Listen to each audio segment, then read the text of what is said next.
so he and I, it was during COVID, and of course we didn't know anything about the virus or what the symptoms were or anything like that. And we were driving down Highway 6 at Rock Prairie Road, and Kyler turned to me very confused, and he said, you know, Mom, did you put me in the car? How did I get in the car? And this didn't make any sense to me at all, because we had just been talking about going to Lowe's, and he was gonna, you know, get some stuff to work on building the chicken coop, and, you know, and so I was like, wait, what do you mean? And then he said, I have to throw up. And I thought, well, that's weird, you know, he was just normal a second ago.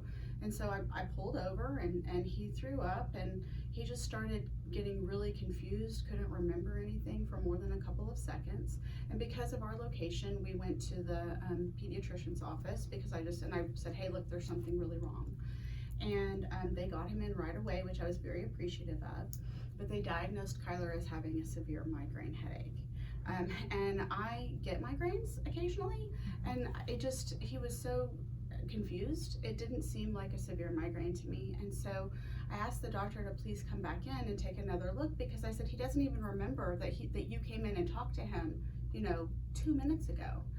And the doctor was like, well, you know, if you don't think it's a headache, you can drive an hour and a half to the Woodlands and have them check him out at the hospital, the children's hospital. That's what I would do if you don't think it's a headache. So I'm like, okay. And my husband and I talked about it, because we're like, ooh, go to the hospital with COVID and everything. But we're like, no, there's something really wrong with Kyler. So Kyler and I drove at normal speed, you know, to the hospital. And when we got there, they told him, you know, oh, I said he was completely disassociative. Like, he couldn't remember anything. He was crying. He was very confused, very wobbly. And they said, well, we want him to pee in a cup, because they're checking for drugs, which, you know, I understand. They don't know my son. They don't know he would never do anything like that. And I'm like, no, there's something really, really wrong with him. Okay, like, look, here, we'll pee in the cup, but that's not our problem, right? And so they said, you know what, okay, we'll do a CT scan. So they did a CT scan, and, you know, usually you sit and you just wait and wait and wait. And like within less than 5 minutes of that CT scan, they came back and they started working on Kyler. And the woman just grabbed my hand and she said, your son has a mass in his brain, and he's bleeding in his brain, and he needs emergency surgery. It's very serious. And I just get chills thinking about it, because I was just shocked. I was like, what do you mean he has a mass in his brain? You know, what do you mean he's bleeding in his brain? You know, he didn't fall, he didn't hit his head. And so they transported us via ambulance to the main hospital at Texas Children's, and he had surgery. And I'm asking them, you know, is he going to be okay? Is he going to be himself when he wakes up? You know, because when you have a hemorrhage, blood and brain don't mix. And that's one reason why we're trying to get the word out about pediatric stroke, because most doctors don't think stroke, and they don't know what to, they just don't, it's not the first thing that comes to mind. And so we need to educate the public, so it can be one of the first things that comes to mind, because Kyler was very, very lucky. If I had taken him home and put him to bed, it would have been a much different outcome than where we are right now. And they did emergency surgery on Kyler. They put in a shunt, because when you're bleeding in the brain, you have like more fluid in the brain, right? And so it's expanding and there's not enough space. So it's hydrocephalus, swelling. And so the shunt was put in to relieve the pressure and to kind of help drain out the blood, you know, which is mixed with the spinal fluid. So that was kind of what happened. And you know, I kept asking, is he going to be okay? You know, and you just don't know. You know, you don't know, because everybody's brain is unique and it's all different. And I remember, you know, we had to tell him repeatedly what happened. Why am I here? What's happened? And it's just so disheartening. Like, every time they ask the same question, you know, your heart drops. This is somebody who has dementia, you know, because you know it's not sticking. And we were trying to get him to eat something, I remember, like the next day. And I had ordered a thing of Lucky Charms, because sugary cereal in my house is not allowed. So I'm thinking, oh, it's sugary cereal with marshmallows. And you know, I opened up the Lucky Charms and I'm trying to get him to eat, and I'm looking at him and I'm like, oh, what's this? And I held up like a purple horseshoe, and I go, it's a purple horseshoe, right? And I held up a star, and I'm like, what's this? It's a star, you know, just trying to get anything from my kid. And I held up a heart, a Lucky Charm heart, but I held it up upside down. And Kyler goes, it's a butt.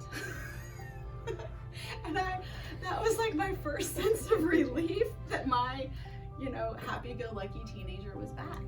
Yeah. I've talked to lots of kids. I message them. I talk to them like every other day. I say, how are you doing? What's going on? You make videos I for them? make videos for them. I'll send them gifts and stuff. And I get cards back. It's pretty cool. But I send, I mean... It's so amazing what we can do with the internet, being able to connect.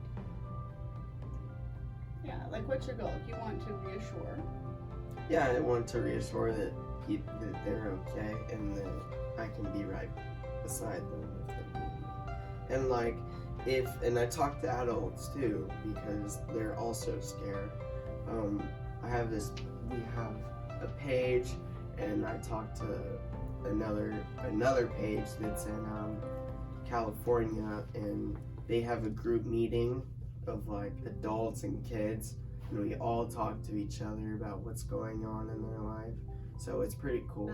This is Kyler's shirt, and it says AVM Warrior, Arterial Venous Malformation, and maroon, Aggie maroon, is the color for an AVM. That's the ribbon color for an AVM. And a green butterfly, which is on the back, is the symbol of a brain bleed survivor. So that's why we have the green butterfly. Okay. Okay, you can talk about the quote. I'll talk about this. The sleeves, okay.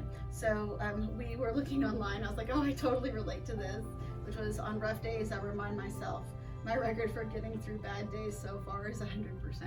And that's pretty good. Because everybody's got rough days and can relate.